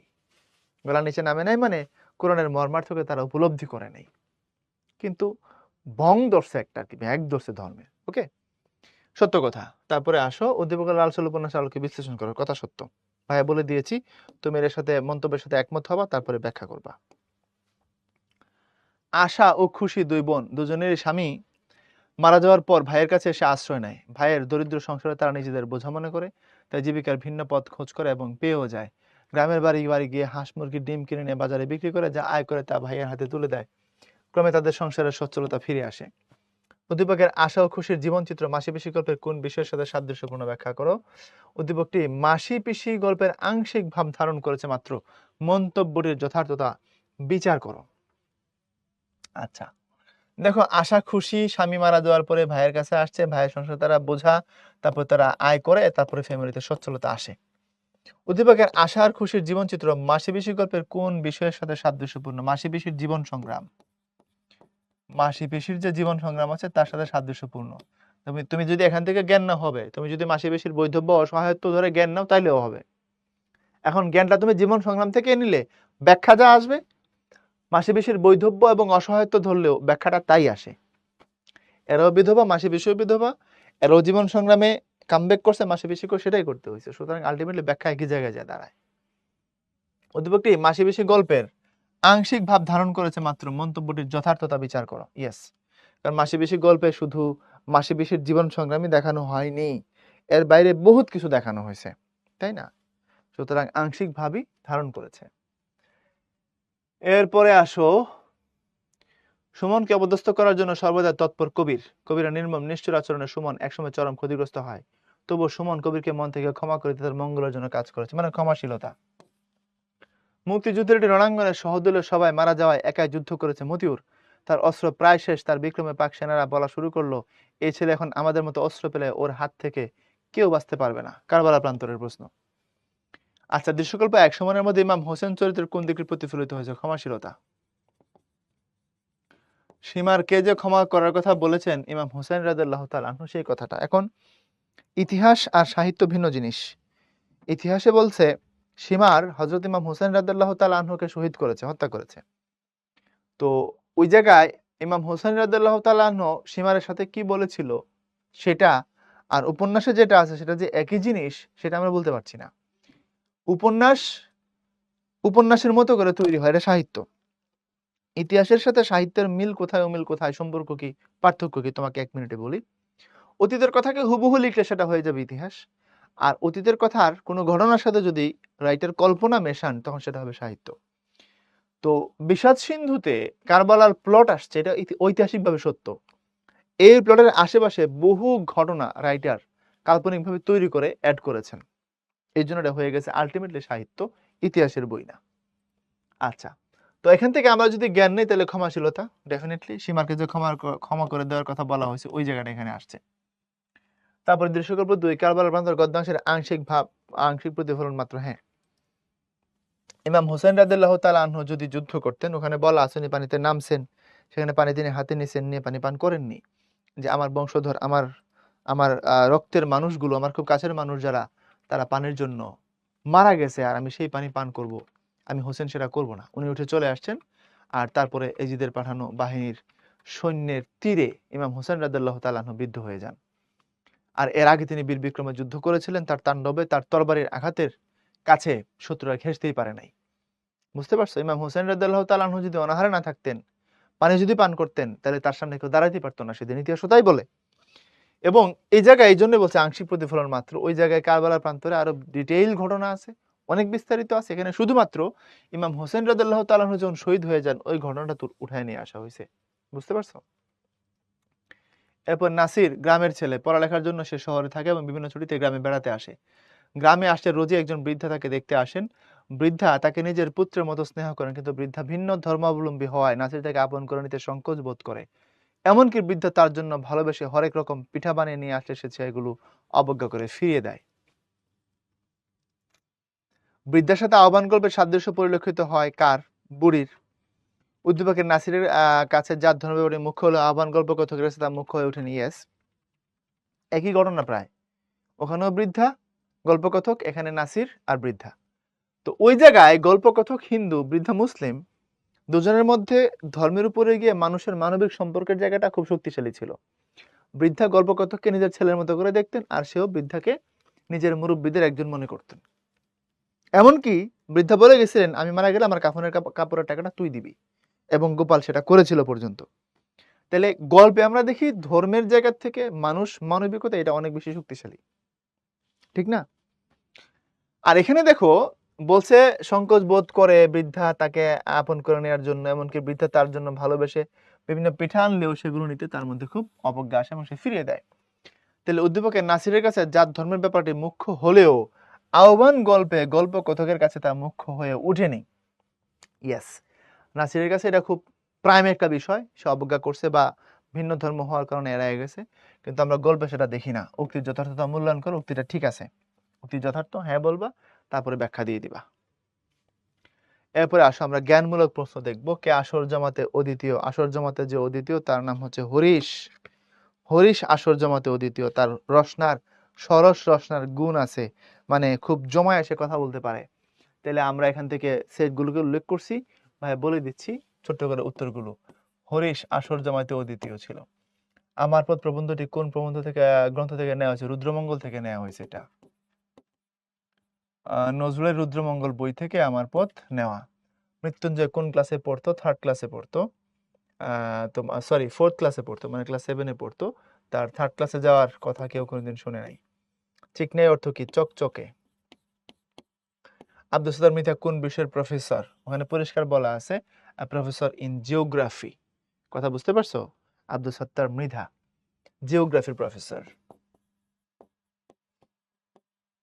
আর উনি ছিলেন কেমিস্ট্রির প্রফেসর। নুরুল হুদা ওয়ালিউল্লাহর জন্ম কোন জেলায়? চট্টগ্রাম। কে আল্লাদিকে শ্বশুরবাড়ি পাঠানোর কথা বলে? এখান থেকে ভালো উত্তর যেটা সেটা হচ্ছে কৈলাস। কৈলাস এসে বলছিল আল্লাদিকে কি করতে হবে? শ্বশুরবাড়ি পাঠিয়ে দিতে হবে, কারণ জামাই তারা নিতে চায়, আপনারা তারা আটকায় রাখতে পারেন না। কাজী নজরুল ইসলাম কোন জেলায় মৃত্যুবরণ করেন? ঢাকাতে, পিজি হাসপাতালে আর কি। তারপরে কারবালা প্রান্তর কোন উপন্যাসের একটি অংশ? বিষাদ সিন্ধু। ভাইয়া তোমাদের বলেছিলাম এটা, বিষাদ সিন্ধু বিশাল উপন্যাস। এটা পড়লে তোমার চোখ দিয়ে পানি আসবে, যদি ভাষা বুঝো কান্না করবা। বিভূতিভূষণ বন্দ্যোপাধ্যায় কত সালে জন্মগ্রহণ করেন? 1894, মুরারিপুরে। এরপরে আসো আমরা অনুধাবন নিয়ে একটু কথা বলি। ঠাট্টার সম্পর্কটাকে স্থায়ী করিবার ইচ্ছা আমার নাই। কে, কেন এ কথা বলেছিলেন? বলেছিলেন শম্ভুনাথ। কে হলো শম্ভুনাথ? আর কেনর ব্যাখ্যা হলো এই, তাকে তার বাড়িতে যে অপমানটা করা হয়েছিল এর শোধ নিতে গিয়ে তিনি বলছিলেন আপনারা ঠাট্টা করছেন, আমার মেয়ের গয়না আমি কম দিব, আমি ঠকাবো, এটা যারা মনে করতে পারে তাদের সাথে আমার সম্পর্ক হইতে পারে না। সো ঠাট্টার তো আপনারাই করিয়া সারিয়াছেন, তাই না? যখন বলছিল তাইলে আপনাদের গাড়ি বলিয়ে দেই, মামা বলছিল ঠাট্টা করিতেছেন নাকি? বলছে না না, ঠাট্টা করবো কেন, ঠাট্টা তো আপনারা করছেন, আর ঠাট্টা সম্পর্ককে আমি স্থায়ী করতে চাই না। অর্থাৎ যে আর কি আমার বাড়িতে এসে করলেন, আমার মেয়ের গয়না আমি চুরি করব, কমাই দিব, সুতরাং তাদের সাথে আমার কিভাবে সম্পর্ক হয়? কাজী নজরুল ইসলাম নিজেকে অভিশাপ রথের সারথি বলে অভিহিত করেছেন কেন? সারথি মানে ড্রাইভার, অভিশাপ রথ মানে হচ্ছে যেই রথ অভিশপ্ত। সোজা কথায় যদি বলি যে কাজী নজরুল বলছেন আমি এমন এক বিশ্বাসের উপরে প্রতিষ্ঠিত, এমন ভাবে আমি চলি, এমন এক বিশ্বাসকে নিয়ে আমি আগাই, সেই বিশ্বাসে যারা বিশ্বাসী তাদেরকে হয়তো তোমরা অভিশাপ দেবে। সো আমি অভিশাপ রথের সারথি। ঠিক যেন ফুলদানিতে জল দিয়ে ভিজাইয়া রাখা বাসি ফুলের মতো। কার সম্পর্কে বলা হয়েছে? বলা হয়েছে বিলাসী সম্পর্কে। ঠিক যেন ফুলদানিতে ভিজাইয়া রাখা বাসি ফুলের মতো, কারণ বিলাসী রাত জাগতে জাগতে কষ্ট করতে করতে এমন অবস্থা হয়েছে তাকে টাচ দিলেই পড়ে যাবে। ঝালরওয়ালা শালু কাপড়ে আবৃত মাজারটিকে তাদের হাসি আর গীত অবজ্ঞা করে যেন বলতে কি বুঝো? হাসি আর গীত অবজ্ঞা করে মানে হচ্ছে পাবলিক যে হইচই করে ধান কাটে বিভিন্ন কিছু করে, মসজিদের মনে হয় যে এখানে মাজার আছে তারা আদবের খেলাপ, তাদের হাসি গীত গান এসব মাজারকে অবজ্ঞা করে, সুতরাং এগুলো করা ঠিক না। আব্বু ছোট মামা হয়েছে কথা শুনে নুরুল হুদার চমকে ওঠার কারণ কি? কারণ ছোট মামা হয়েছে মানে ছোট মামা তো মানে মিন্টু, সে তো মুক্তিযোদ্ধা, তাকে মুক্তিযোদ্ধার মতো দেখাচ্ছে কিনা ওই রেইনকোট পরার পরে, এই জন্য সে চমকে ওঠে। তাহারের বাপ নিরুদ্দেশ হয়ে যায় কেন? আমার থেকে তোমরা ভালো উত্তর জানো। এত বড় অপমানের পরে কেউ আর থাকতে পারে না, কারণ ওই সালিশে মজিদ বসে তাকে যেভাবে অপমান করছিল, ওই জায়গায় যেভাবে কথাগুলো উঠে আসছিল যে তার সন্তানগুলোই তার না, সুতরাং এরপরে আর ওই লোক আর এখানে থাকে কি করে? আহ্লাদিকে স্বামীর ঘর ছেড়ে চলে যেতে হয় কেন? আহ্লাদিকে স্বামীর ঘর ছেড়ে চলে যেতে হয় কারণ স্বামী মদ্যপ, শরবত খাইতো এবং তাকে টর্চার করতো, এই জন্য প্রেগনেন্সি থাকা অবস্থা থেকে স্বামীর ঘর ছেড়ে চলে যেতে হয়। কবি নিজেকে অভিশাপ রথের সারথি বলে অভিহিত করেছেন কেন? ব্যাখ্যা দিয়ে দিছে এখানে। কবি না, এটাকে লেখক বলতে হবে। হোসেনের ভয় শূন্য মনে ভয়ের সঞ্চার হলো কেন? হোসেনের ভয় শূন্য মনে ভয়ের সঞ্চার হওয়ার মানে ওখান থেকে যদি তুমি ব্যাখ্যা নাও ভয়ের সঞ্চার কেন হয়েছে, যদি এক্সাক্ট ব্যাখ্যা দিতে যাও তাহলে একটা কারণ দিয়ে দিতে পারবা না, একটা পয়েন্ট ধরেও দেওয়া সম্ভব না, তাই না? ওনার মন ভয়শূন্য ছিল, উনি যুদ্ধ করেছিলেন, তার তরবারির সামনে শত্রুরা আইসা কাটা পড়তেছিল একে একে, কিন্তু সত্যিকার অর্থে তিনি যখন পানিতে নামলেন, পানি পান করার জন্য গেলেন, নদীর তীর পরিষ্কার হয়ে গেল, সেখানে তিনি গেলেন, ওখানে তার কেউ ছিল না, তিনি সে পানি পান করেন নাই। আমি পান করে বেঁচে থাকবো, আমার পৃথিবীতে থাকবো, মানে তাহলে তো ওনার মধ্যে যে টেন্ডেন্সিটা ছিল, যদি আমি পানি পান করতাম আমি বেঁচে থাকতাম, তাহলে বাকিরা তো থাকতো না। বুঝতে পারছো? এরপরে হচ্ছে স্নেহের দান এমন করা ঠিক হয়নি, কথাটি দ্বারা কি বোঝানো হয়েছে? স্নেহের দান এমন করা ঠিক হয়নি মানে হচ্ছে আহ ভালোবেসে দিছে বুড়ি আমাকে, যেহেতু বুড়ি আমাকে ভালোবেসে দিছে, এটা তো স্নেহের দান, ঠিক না? তো আমি তাকে উল্টা টাকা দিলাম, যে যদি টাকা না হয় তাহলে তুমি দুধ পাবে কোথায়?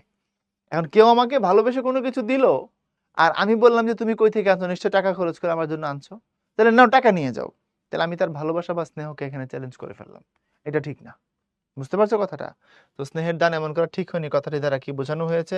কথার দ্বারা বোঝানো হয়েছে এটাই, যে আহ্বান গল্পে রাইটার যে টাকা দিতে গেছে ওই জায়গাটাকে ইঙ্গিত করা হয়েছে। রাইটার মানে এখানে গল্প কথক বলবো আর কি তোমরা। হ্যাঁ, তো এই ছিল আয়োজন। ভালো থাকবা, ঠিকঠাক মতো পড়াশোনা চালায় যাও। আর আমরা আশা করব তোমরা প্রতিটা চ্যাপ্টার, প্রতিটা অংশকে ভালোভাবে আয়ত্ত করে করে সামনের দিকে যাচ্ছ। পরীক্ষাগুলো উত্তর ভালো হবে, আগেরটা থেকে পরেরটা ভালো হবে। অনেকগুলো প্রশ্ন নিয়ে আলোচনা করেছি, অনেকগুলো তথ্য দিয়েছি। যদি এমন হয়ে থাকে ভাইয়া কোনো জায়গায় ভুল দাগ দিয়ে থাকি বা একটা ইনফরমেশনের জায়গায় আরেকটা দিয়ে থাকি, ক্ষমা করো। সেগুলোকে বইয়ের সাথে ম্যাচ করে নিজেরা পড়ে ফেলবা ঠিকঠাক মতো। আমাদের গ্রুপে তোমাদের সাথে আমাদের কথা হয়, সমস্যাগুলো জানায়, আমরা আলোচনা করবো এবং সে অনুযায়ী তোমাদের সাথে আবার পরবর্তীতে দেখা করার জন্য বা কি করা যায় সেটা নিয়ে আমরা আবার ভাববো। ভালো থাকবো সবাই, আল্লাহ হাফেজ।